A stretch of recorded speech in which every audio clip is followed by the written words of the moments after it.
Cerita ini dari sudut pandang narasumber sendiri. Kita panggil saja Meme.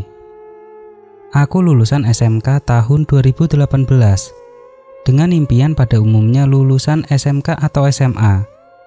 Aku berusaha sebisa mungkin daftar ke beberapa PTN di luar kota. Tapi akhirnya mungkin belum rezekiku. Gak ada satupun PTN yang terima. Karena sudah habis waktu dan tenaga, omku saranin untuk kuliah tahun depan saja. Tapi takutnya aku udah males, udah gak mood lagi. Akhirnya mau gak mau aku daftar PTS ternama kotaku. Ya seperti biasa, aku daftar dan tes langsung keterima. Namanya juga PTS kan. Ternyata aku daftar di PTS itu seminggu sebelum ospek.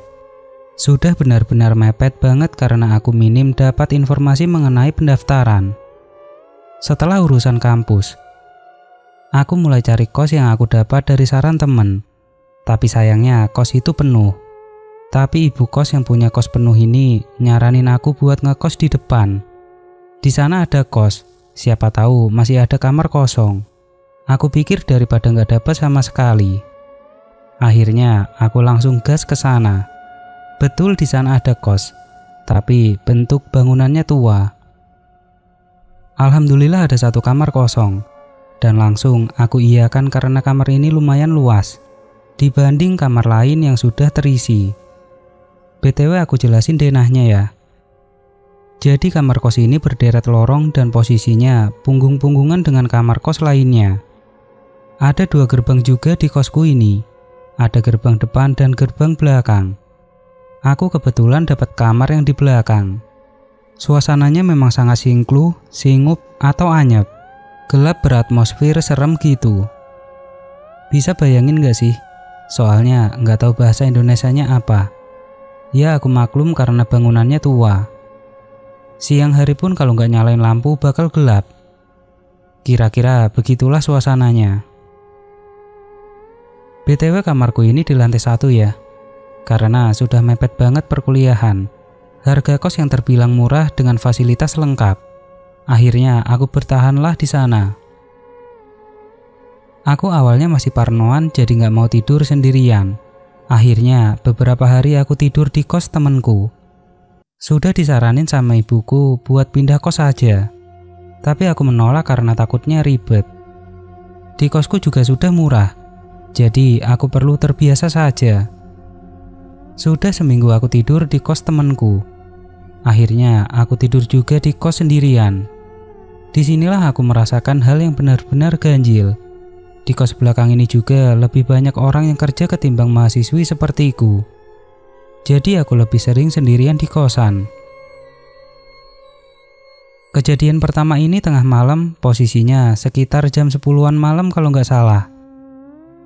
Setiap habis maghrib di kosku ini sudah sepi.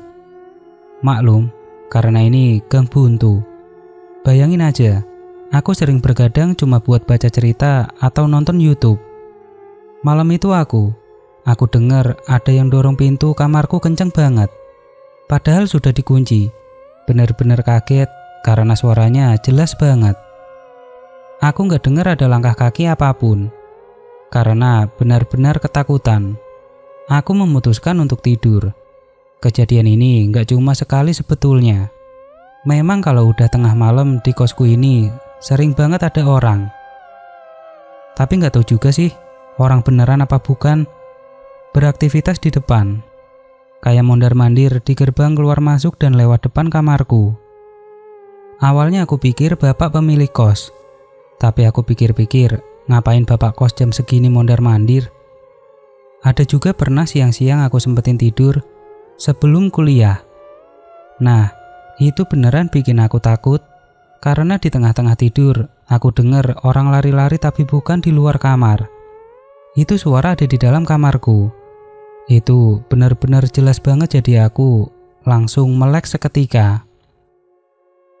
Karena masih setengah sadar, namanya juga orang baru banget bangun. Jadi di situ ada kayak bayangan hitam berpostur orang. Sempat aku mau pegang, tapi nggak bisa. Dan masuk ke puncaknya kejadian yang bikin aku benar-benar takut. Kalau yang aku ceritain tadi mungkin masih bisa mikir positif. Ya karena kayak yang samar-samar aja. Mungkin aku kecapean atau sekedar ngelindur. Masih ada kemungkinan-kemungkinan yang itu masih orang dan alasan logis lainnya. Ini kejadian seminggu sebelum ada wisuda. Antara tahun 2019 atau 2020 kayaknya. Aku lupa. Seperti biasa aku bergadang sambil nonton YouTube. Di situ aku ingat banget itu masih weekday atau hari kerja. Jadi di kamar-kamar depan masih ada mbak-mbak kos lainnya. Tapi di kos belakang aku sendirian. Tepatnya pas jam 11:20. Aku masih ingat banget posisinya kebelet pipis. Jadi sekalian cuci muka terus tidur. Jadi aku langsung ke kamar mandi yang ada di tengah-tengah perbatasan antara kamar depan dan belakang. Tapi harus ngelewatin dapur sama tempat cuci piring yang gelap. Ada si lampu. Cuma setiap dinyalain, pasti ada yang matiin gak tahu siapa. Jadi udah gak pernah ada yang nyalain lagi. Nah, waktu itu kejadiannya sepi banget. Aku masuklah ke kamar mandi nyalain keran. Karena malam gak ada yang pakai air selain aku.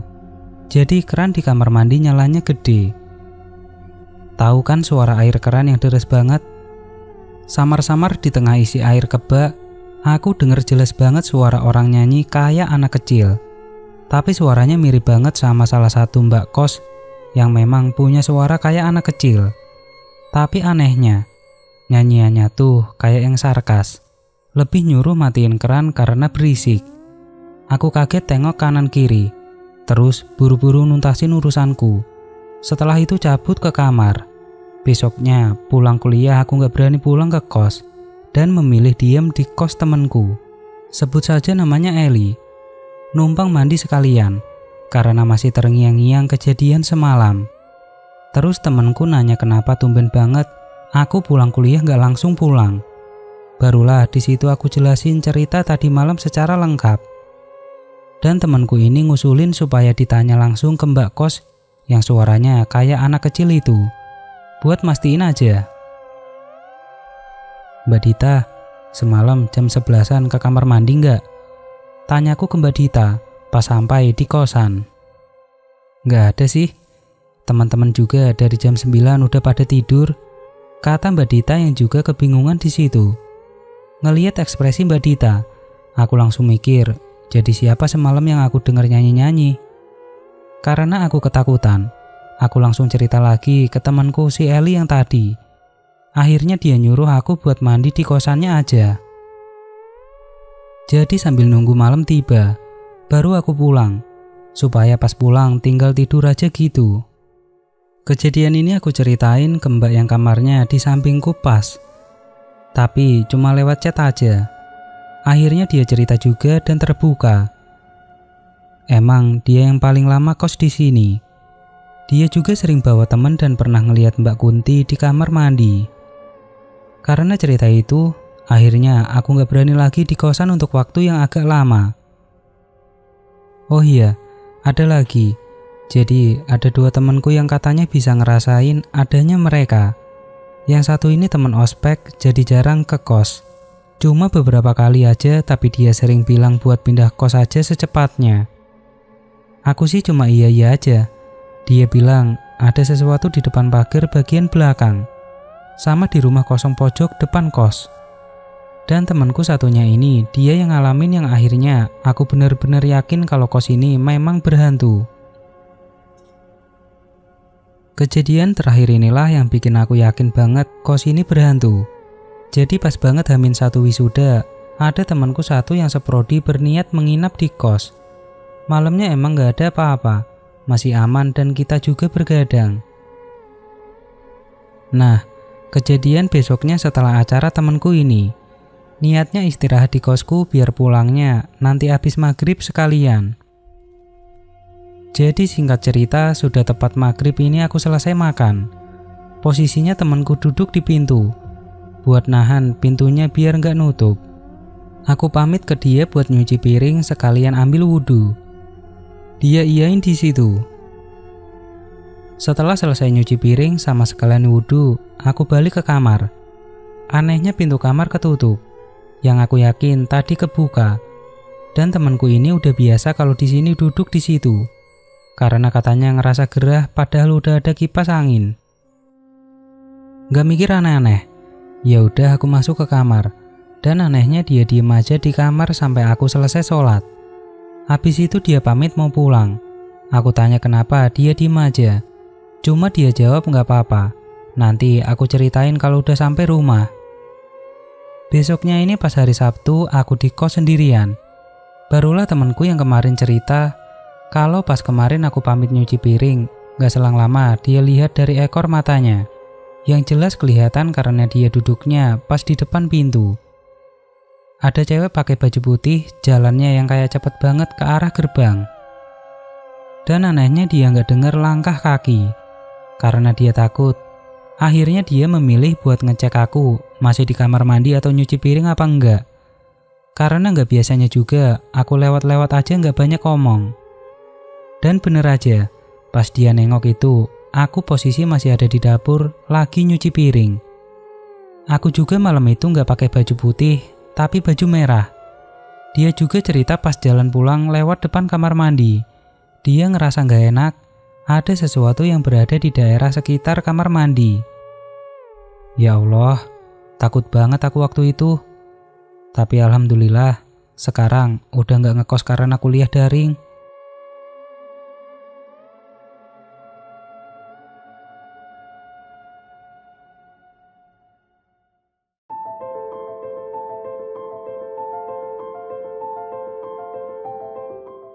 Oke teman-teman, ceritanya selesai sampai di sini.